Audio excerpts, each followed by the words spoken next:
রাজধানীর নয়াপল্টনে চলছে শ্রমিক দলের সমাবেশ। সেখানে আছেন বিশেষ প্রতিনিধি আহমেদ সরোয়ার। সরাসরি যুক্ত হচ্ছি তার সাথে।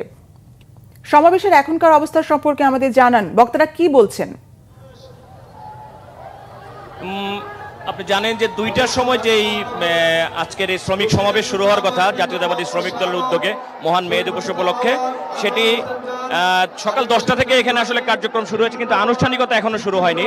এর মধ্যে আপনাকে যদি দেখাই যে স্টেজের মধ্যে চেয়ার টেবিল আনা হয়েছে, অর্থাৎ কিছুক্ষণের মধ্যেই মাইকে বলা হচ্ছে যে কিছুক্ষণের মধ্যেই আনুষ্ঠানিকতা শুরু হবে কোরআন তেলাওয়াতের মধ্যে দিয়ে।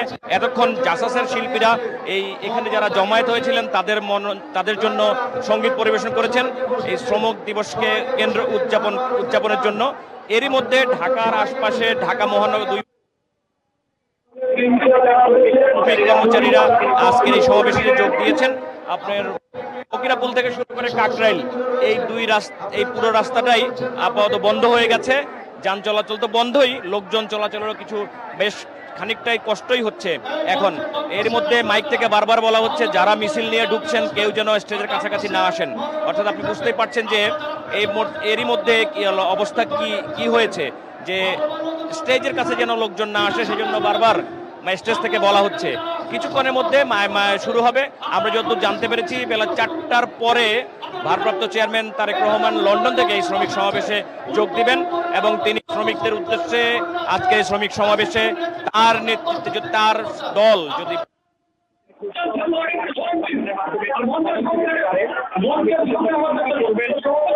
তার দল কি কি পদক্ষেপ নেবে এবং এর আগে তার দল ক্ষমতা থাকতে কি কি ছিল সেগুলো বর্ণনা করবেন এবং কি কি নিতে পারেন সেই বিষয়ে তিনি বলবেন।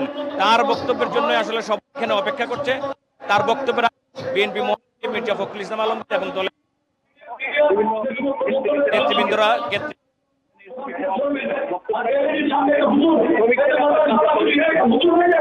তাদের কি চিন্তা ভাবনা আগামীতে তারা শ্রমের